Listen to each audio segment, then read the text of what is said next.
Kisah Nabi Lut alaihi salam bermula di Sodom, sebuah kota yang terkenal dengan kekayaan dan kemewahan yang tidak terkawal. Penduduk Sodom telah berpaling dari menyembah Tuhan, sebaliknya memilih untuk mengikuti hawa nafsu mereka. Hari-hari mereka dipenuhi dengan kemewahan, malam-malam mereka dengan perbuatan maksiat. Mereka telah melupakan keseimbangan yang Tuhan ciptakan dalam segala hal. Kekayaan mereka bukannya digunakan untuk kebaikan, menjadi alat untuk rasuah dan penindasan. Nabi Lut menyampaikan pesanannya dengan sabar dan tekun, tetapi penduduk Sodom menyambutnya dengan cemuhan dan ejekan. Mereka mengejek kata-katanya, mempersoalkan kewibawaannya, dan menuduhnya berbohong. Seruannya kepada kebenaran dilihat sebagai penghinaan terhadap cara hidup mereka, ancaman terhadap kesenangan mereka. Mereka begitu terikat dengan cara hidup mereka yang berdosa, sehingga mereka tidak dapat membayangkan kehidupan yang dijalani dengan cara yang berbeza. Penduduk Sodom sangat terlibat dalam perbuatan maksiat seksual. Mereka tidak hanya melakukannya secara sembunyi-sembunyi, tetapi juga secara terang-terangan di hadapan umum. Perbuatan mereka sangat melampaui batas dan tidak ada rasa malu sedikit pun. Mereka mempraktikkan secara terbuka apa yang telah dilarang oleh Tuhan, dan mereka tidak malu dengan tindakan mereka. Mereka menentang hukum-hukum ilahi dengan sikap yang sangat menantang dan penuh kesombongan. Nabi Lut sesuai dengan perintah Tuhan menentang perilaku ini. Dia berdiri teguh dalam menghadapi segala bentuk kemaksiatan yang dilakukan oleh kaumnya. Dengan penuh keberanian, dia menyuarakan kebenaran dan menegur mereka. Dia mengingatkan mereka bahwa perbuatan seperti itu bukan sahaja tidak bermoral, tetapi juga merosakkan tatanan masyarakat. Namun, kata-katanya tidak diendahkan. Nabi Lut menjelaskan bahwa tindakan mereka akan membawa kehancuran dan keruntuhan sosial. Penduduk Sodom enggan mengakui kesalahan tindakan mereka. Mereka menolak untuk menerima kenyataan bahwa apa yang mereka lakukan adalah salah. Mereka terus hidup dalam penyangkalan dan keangkuhan. Mereka telah terbiasa dengan gaya hidup mereka, sehingga mereka tidak dapat lagi membezakan antara yang benar dan yang salah. Kebingungan moral telah menyelimuti hati dan pikiran mereka, membuat mereka buta terhadap kebenaran. Hati mereka telah mengeras, dan mereka telah berpaling dari petunjuk Tuhan. Mereka menutup telinga terhadap nasihat dan peringatan, memilih untuk mengikuti hawa nafsu mereka sendiri. Seiring berjalannya waktu, situasi di Sodom semakin memburuk. Orang-orang semakin berani dalam pembangkangan mereka, lebih terbuka dalam menolak pesan Nabi Lut. Mereka telah menjadi begitu buta oleh keinginan mereka, sehingga mereka tidak lagi mengenali kesucian hidup manusia. Mereka telah kehilangan semua rasa moral dan kesopanan. Nabi Lut, meskipun telah berusaha, tidak dapat menembus tirai dosa yang telah menyelimuti kota itu. Orang-orang telah memilih untuk mengabaikan peringatannya, untuk mengejek permohonannya untuk kebenaran. Mereka telah mencapai titik tidak bisa kembali, di mana hati mereka tertutup rapat dan pikiran mereka tertutup terhadap kebenaran. Meskipun mendapat tentangan yang tiada henti, Nabi Lut tidak pernah putus asa terhadap rahmat Tuhan. Dia terus berdoa untuk umatnya, untuk mencari petunjuk Tuhan dalam menghadapi kesulitan. Dia memohon kepada Tuhan untuk menunjukkan kepada mereka suatu tanda, untuk membuka hati mereka terhadap kebenaran. Doanya dikabulkan, tetapi tidak seperti yang dia harapkan. Tuhan dalam kebijaksanaannya yang tak terbatas memutuskan untuk menghukum penduduk Sodom atas pelanggaran mereka.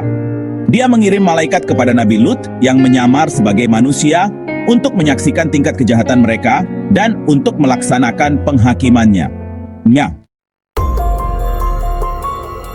Kedatangan para malaikat di Sodom semakin menunjukkan kerusakan moral penduduknya. Alih-alih menawarkan keramahan kepada mereka, penduduk Sodom yang diliputi oleh nafsu mereka mengepung rumah tempat para malaikat itu tinggal dan menuntut agar mereka dibawa keluar untuk memenuhi niat jahat mereka. Nabi Lut ngeri dengan perilaku mereka, mencoba berunding dengan mereka untuk membuat mereka memahami betapa seriusnya tindakan mereka. Dia menawarkan putri-putrinya untuk dinikahi, upaya putus asa untuk melindungi tamunya dan memohon rasa hormat mereka. Tetapi kata-katanya tidak dihiraukan. Penduduk Sodom yang dimakan oleh kejahatan mereka tidak dapat lagi diajak bernalar. Melihat betapa dalamnya kerusakan moral mereka, masyarakat Sodom telah tenggelam dalam korupsi dan kebejatan yang tak terbayangkan. Mereka telah melupakan nilai-nilai kemanusiaan dan kebaikan, memilih jalan yang penuh dosa dan kejahatan. Para malaikat yang dikirim oleh Tuhan mengungkapkan identitas mereka yang sebenarnya kepada Nabi Lut. Mereka datang dengan pesan penting yang akan mengubah nasib kota tersebut selamanya. Mereka memberitahunya tentang misi mereka dan menginstruksikannya untuk meninggalkan kota bersama keluarganya sebelum fajar karena hukuman Tuhan sudah dekat. Malaikat-malaikat itu menjelaskan bahwa kota ini tidak bisa diselamatkan lagi. Mereka memperingatkannya untuk tidak menoleh ke belakang, untuk tidak ragu-ragu atau merasa kasihan pada kota yang akan dihancurkan. Ini adalah perintah langsung dari Tuhan yang harus ditaati tanpa pertanyaan. Untuk tidak ragu-ragu karena murka Tuhan akan segera turun ke Sodom. Saat fajar menyingsing, tanda-tanda kehancuran mulai terlihat di langit. Awan gelap berkumpul dan angin kencang mulai bertiup. Nabi Lut dan keluarganya dengan hati yang berat melarikan diri dari kota. Mereka tahu bahwa mereka meninggalkan segalanya di belakang. Tetapi mereka juga tahu bahwa ini adalah satu-satunya cara untuk menyelamatkan diri. Mereka meninggalkan tempat yang dulunya adalah rumah mereka. Sekarang dikutuk oleh Tuhan karena kejahatannya. Kota yang pernah hidup dan berdenyut dengan aktivitas manusia, kini menjadi tempat yang sunyi dan menakutkan. Saat mereka melakukan perjalanan ke tempat yang aman, mereka merasakan campuran emosi, kesedihan, ketakutan, dan harapan. Mereka tahu bahwa mereka harus terus bergerak maju, tidak peduli seberapa sulitnya. Mereka dapat mendengar suara gemuruh yang memekakkan telinga saat bumi berguncang dan langit menghujani api dan belerang ke atas Sodom. Pemandangan apokaliptik ini adalah pengingat akan kekuatan dan keadilan Tuhan yang tak terbantahkan. Kisah Nabi Lut adalah peringatan keras tentang konsekuensi dari keinginan yang tidak terkendali, tentang sifat dosa yang merusak. Ini mengajarkan kita bahwa berpaling dari petunjuk Tuhan hanya akan mengarah pada keputusasaan dan kehancuran. Reruntuhan Sodom berfungsi sebagai simbol yang kuat dari sifat kesenangan duniawi yang sementara dan pentingnya mencari pahala abadi. Iman Nabi Lut yang tak tergoyahkan dalam menghadapi kesulitan, komitmennya untuk menyebarkan pesan Tuhan, dan kepercayaannya yang tak tergoyahkan pada rencana Tuhan, bahkan dalam menghadapi tragedi yang tak terbayangkan, menawarkan pelajaran berharga bagi orang-orang di segala zaman. Di dunia di mana materialisme, amoralitas, dan ketidakadilan seringkali menang, kita seringkali merasa terjebak dalam siklus yang tidak berujung. Kita melihat orang-orang mengejar kekayaan dan kekuasaan tanpa memikirkan dampaknya terhadap orang lain. Dalam hiruk-pikuk kehidupan modern ini, kita seringkali melupakan nilai-nilai dasar yang seharusnya menjadi panduan kita. Kisah Nabi Lut tetap relevan seperti sebelumnya. Ini berfungsi sebagai pengingat abadi tentang pentingnya menjunjung tinggi nilai-nilai moral, tentang bagaimana kita harus berdiri teguh dalam menghadapi ketidakadilan dan amoralitas. Nabi Lut adalah contoh nyata dari seseorang yang tidak takut untuk berbicara kebenaran. Meskipun itu berarti menghadapi tantangan yang besar, tentang membela apa yang benar, bahkan dalam menghadapi tantangan. Ini mengajarkan kita bahwa kebahagiaan dan kepuasan sejati tidak ditemukan dalam harta duniawi atau kesenangan yang sementara, tetapi dalam mencari keridhaan Tuhan. Dalam dunia yang seringkali memuja kesuksesan materi, kita diingatkan bahwa ada sesuatu yang lebih besar dan lebih bermakna yang harus kita kejar. Kebahagiaan sejati datang dari tindakan sederhana kebaikan dan pengabdian kepada Tuhan. Ini adalah pelajaran yang sangat penting, terutama di zaman sekarang, di mana kita seringkali tergoda untuk mengejar hal-hal yang bersifat sementara. Kisah Nabi Lut mengingatkan kita bahwa hidup yang bermakna adalah hidup yang dijalani dengan tujuan dan integritas, dalam menjalani kehidupan yang bertujuan dan bermakna. Kisah Nabi Lut bukan hanya dongeng masa lalu. Ini adalah pesan untuk masa kini dan peringatan untuk masa depan.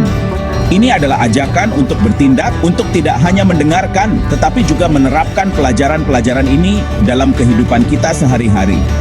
Ini adalah ajakan untuk bertindak, mendesak kita untuk memeriksa kehidupan kita sendiri, untuk berpaling dari kejahatan, dan untuk berjuang untuk kebenaran. Ini adalah pengingat bahwa Tuhan itu Maha Adil dan Penyayang, bahwa Dia memberi pahala kepada mereka yang mengikuti petunjuk-Nya, dan menghukum mereka yang melanggar batas-batasnya. Kita diingatkan bahwa setiap tindakan kita memiliki konsekuensi, baik di dunia ini maupun di akhirat. Ini adalah panggilan untuk introspeksi, untuk melihat ke dalam diri kita sendiri dan bertanya apakah kita hidup sesuai dengan nilai-nilai yang kita yakini, dan untuk berjuang untuk kebenaran. Ini adalah pengingat bahwa Tuhan itu Maha Adil dan Penyayang, bahwa Dia memberi pahala kepada mereka yang mengikuti petunjuk-Nya dan menghukum mereka yang melanggar batas-batasnya. Ini adalah pesan yang tidak hanya relevan untuk individu, tetapi juga untuk masyarakat secara keseluruhan, bahwa Dia memberi pahala kepada mereka yang mengikuti petunjuk-Nya dan menghukum mereka yang melanggar batas-batasnya. Ini adalah panggilan untuk kembali ke nilai-nilai dasar, untuk mencari petunjuk dan berkah dari kekuatan yang lebih tinggi, dan menghukum mereka yang melanggar batas-batasnya. Ini adalah pengingat bahwa setiap tindakan kita memiliki dampak dan bahwa kita harus selalu berusaha untuk hidup sesuai dengan petunjuk ilahi untuk mencapai kehidupan yang seimbang dan bermakna.